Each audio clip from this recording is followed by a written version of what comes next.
বন্ধুরা, আজকে আমরা চতুর্থ শ্রেণীর গণিত বইয়ের অধ্যায় ১ পৃষ্ঠা নাম্বার ১৮ এই যে ৩ নম্বরে এই অঙ্কটি করব। ফাঁকা ঘরে কোন সংখ্যা বসবে? দেখো এখানে আছে ২৩, ১৯, ৩১, ২৭, ৪২, ৩৮। এখানে একটা প্রশ্নবোধক চিহ্ন আছে, তারপর ৪৫, অর্থাৎ এখানে কত হবে? তো এটা একটা খেলার মতো। তো দেখো আমরা তাহলে নিয়মটা শিখে নেই। তো এখানে আছে ১৯ আর এখানে হচ্ছে ২৩। আমরা পার্থক্যটা খুঁজে বের করব। এখানে বেশি, এখানে কম। তাহলে এখান থেকে এই যে ১৯ থেকে এটা কত বেশি হয়েছে? ১৯, ২০, ২১, ২২, ২৩। তার মানে ১৯ এর সাথে ৪ যোগ করে ২৩ হয়েছে। তারপর ২৭ এর সাথে কত যোগ করলে ৩১ হয় দেখি? আমরা যোগ করছি কারণ এটা থেকে এটা বেশি আছে। ২৭, ২৮, ২৯, ৩০, ৩১। তার মানে এখানেও ৪ যোগ করতে হয়েছে। আবার এই ৩৮ থেকে ৪২ কত বেশি আছে? ৩৮, ৩৯, ৪০, ৪১, ৪২। তার মানে এখানেও ৪ যোগ করতে হয়েছে। তার মানে এই তিনোটায় যেহেতু ৪ যোগ করতে হয়েছে, এটার থেকে এটা ৪ বেশি।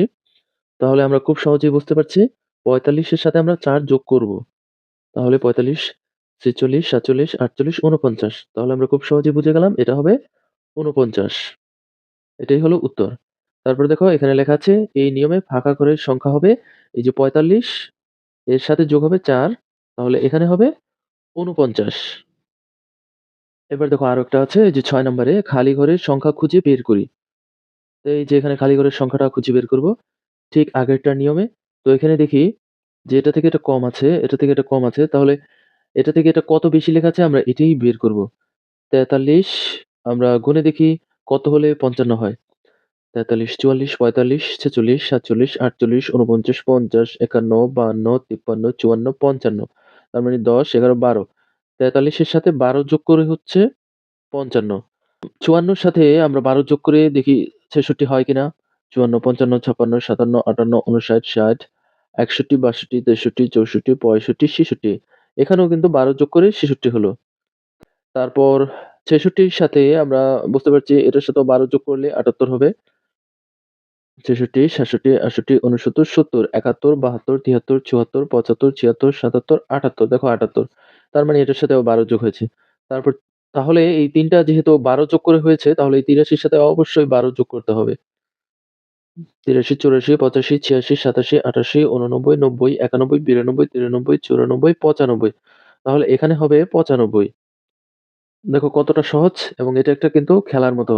এবার দেখো নিচের প্যাটার্ন গুলো সম্পূর্ণ করি। এখানে এই যে ১০৪, ১১৩, ১২২, ১৩১, ১৪০, তারপর ২ টা ফাঁকা ঘর দেওয়া আছে, খালি ঘর। তো এখানে আমরা কত লিখব? আগে আমরা নিয়মটা খুঁজে বের করি। তো দেখো এখানে ১০৪, এখানে ১১৩, ১২২, তার মানে কি বেশির দিকে গিয়েছে। তাহলে বেশির দিকে গেলে আমরা জানি কি যোগ হবে বা গুণ হবে। তো এটা যোগ হওয়ার সম্ভাবনাই বেশি মনে হচ্ছে। তো এখন কত করে বেশি হলো এটা আমরা কিভাবে বুঝবো? এটা আমরা খুব সহজে বুঝতে পারি। এই যে এই ২ টা সংখ্যার পার্থক্য আমরা খুঁজে বের করব। ১০৪ আর ১১৩। তাহলে পার্থক্যটা কিভাবে খুঁজবো? এই যে ১১৩ আর নিচে লিখবো ১০৪। এটা আমরা বিয়োগ করলেই পার্থক্য পেয়ে যাবো। আমরা সবাই জানি যে পার্থক্য পাওয়া যায় বিয়োগ করলে। তো এখন আমরা বিয়োগ করছি। ৪, ৫, ৬, ৭, ৮, ৯, ১০, ১১, ১২, ১৩, এখানে ৯, এই ১ এখানে চলে আসলো মিলে গেল। এখানে ০, তারপর এখানেও ০। তার মানে ৯। এটার সাথে এটার পার্থক্য হচ্ছে ৯। দেখো ১০৪ এর সাথে ৯ যোগ করলে ১৩ হয়। ১০৪, ৫, ৬, ৭, ৮, ৯, ১০, ১১, ১২, ১৩। আবার এই ১৩ র সাথে ৯ যোগ করলে হবে ২২। ১৩, ১৪, ১৫, ১৬, ১৭, ১৮, ১৯, ২০, ২১, ২২। ২২ এর সাথে ৯ যোগ করলে ৩১, ৩১ এর সাথে ৯ যোগ করলে ৪০। তাহলে ৪০ এর সাথে ৯ যোগ করলে কত হবে? ১৪৯। এবার ১৪৯ এর সাথে যদি ৯ যোগ করি তাহলে কত হবে? ১৪৯, ৫০, ৫১, ৫২, ৫৩, ৫৪, ৫৫, ৫৬, ৫৭, ৫৮। এখানে হবে ১৫৮। এবার নিয়মের ঘরে লিখব। এখানে লেখা আছে নিয়ম, অর্থাৎ এই যে কোন নিয়মে এটা করলাম আমরা নিয়মটা লিখব। আগের সংখ্যা যোগ ৯। আগের সংখ্যা যোগ ৯। এবার দেখো ২ নম্বরটা দেখি। এখানে হচ্ছে ৯৯০, ৮৮০, ৭৭০, ৬৬০, ৫৫০। দেখো এটা কিন্তু কমের দিকে গিয়েছে। তাহলে আমরা কি জানি যেটা কমের দিকে যাবে সেটা বিয়োগ অথবা ভাগ হয়। তো এটা বিয়োগ হবে। তাহলে এখন আমরা পার্থক্যটা খুঁজে বের করি। পার্থক্য তাহলে এই যে এই ২ টা আমরা বিয়োগ করলে পার্থক্যটা পেয়ে যাব। তাহলে ৯৯০ এখান থেকে বিয়োগ করব 880। বিয়োগ করলে হয় 0, 9 থেকে 8 চলে গেলে হয় 1, তারপর 9 থেকে 8 চলে গেলে হবে 1, 110। তাহলে পার্থক্যটা হচ্ছে 110, মানে 110 করে কমবে।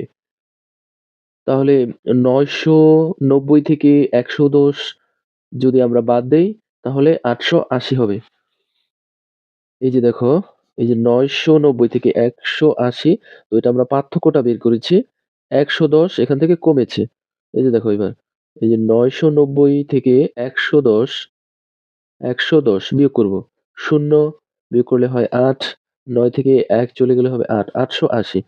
এবার 880 র সাথে 110 বিয়োগ করলে হবে 770, 770 থেকে 110 বিয়োগ করলে 660, 660 থেকে 110 বিয়োগ করলে হয় 550, 550 থেকে 110 বিয়োগ করলে হবে 440, 440 থেকে 110 বিয়োগ করলে হবে 330, 330 থেকে 110 বিয়োগ করলে হবে 220। এবার এখানে লিখব আগের সংখ্যা বিয়োগ 110। আগের সংখ্যা বিয়োগ 110।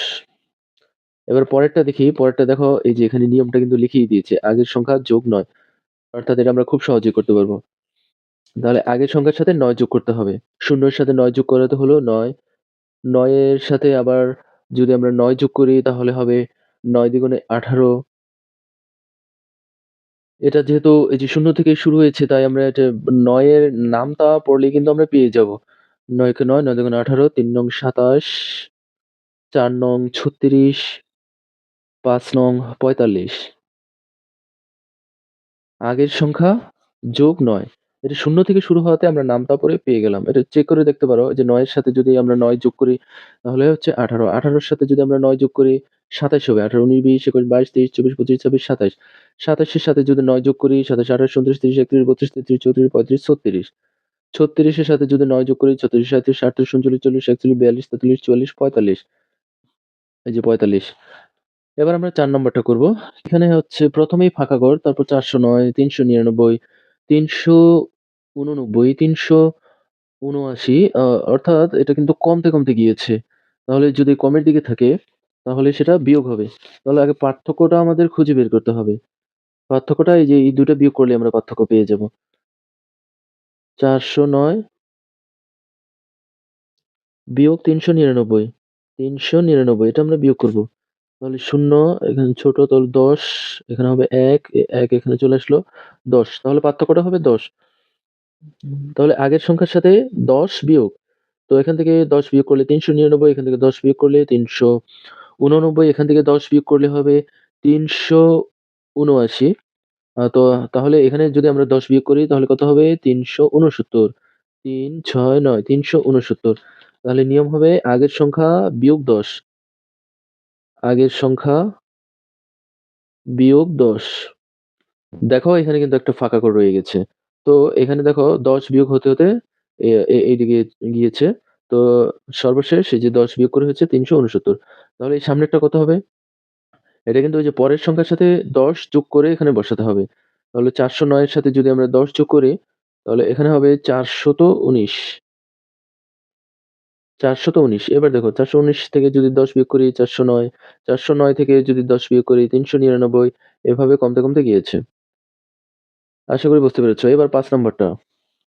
এখানে হচ্ছে 30, তারপর 24, 21। পার্থক্যটা আমাদের আগে খুঁজে বের করতে হবে। এটা কিন্তু কমের দিকে গিয়েছে। তো পার্থক্যটা খুঁজতে হলে কি করতে হয়? বিয়োগ করতে হয়। তো 24 থেকে 21 বিয়োগ করে দেখি যে কত হয়। 24 থেকে 21 বিয়োগ করলে হয় 21, 22, 23, 24, 3। তার মানে 3 পার্থক্য পেলাম। তো এখানেও দেখো ওই যে আম ৩, ৪, ৫, ৬, এখানেও কিন্তু আমরা ৩ পার্থক্য পেলাম। তার মানে এখানে ৩ কমতে, কমতে গিয়েছে। তো যদি কমতে, কমতে গিয়ে থাকে তাহলে আমরা একটু নিয়মটা লিখে নিই আগে। তো আগের সংখ্যা বিয়োগ ৩। তো এখানে লিখলাম আগের সংখ্যা বিয়োগ ৩। অর্থাৎ এই যে আগের সংখ্যার সাথে ৩ বিয়োগ করতে হবে। তো ৩ বিয়োগ করলে এখানে কত হয়? ২৭। ৩০ এর থেকে যদি আমরা ৩ বিয়োগ করি তাহলে হবে ২৭। ২৭, ২৮, ২৯, ৩০। তো তো ৩০ থেকে ৩ বিয়োগ করলে হবে ২৭। যদি কঠিন মনে করো তাহলে এটা যোগ করতে, করতে ৩ যোগ করতে, করতে এই সামনের দিকে আসবে। তাহলে এই ৩ এর সাথে ৩ যোগ করলে হয় ৬, ৬ এর সাথে ৩, ৬, ৭, ৮, ৯, ৯ এর সাথে ৩, ৯, ১০, ১১, ১২, ১২ এর সাথে ৩, ১২, ১৩, ১৪, ১৫, ১৫ এর সাথে ৩, ১৫, ১৬, ১৭, ১৮, ১৮ এর সাথে ৩, ১৮, ১৯, ২০, ২১ লেখাই আছে, ২১ এর সাথে ৩, ২১, ২২, ২৩, ২৪ লেখাই আছে, ২৪ এর সাথে ৩, ২৪, ২৫, ২৬, ২৭। দেখো ২৭। কারণ এই বিয়োগ করাটা একটু কঠিন মনে হতে পারে, যদিও খুব বেশি কঠিন নয়। আশা করি বন্ধুরা বুঝতে পেরেছ। আজকের মতো এ পর্যন্তই। পরবর্তী ভিডিও পেতে চ্যানেলটি সাবস্ক্রাইব করে পাশে থাকা বেল আইকনটি বাজিয়ে দিও। ধন্যবাদ।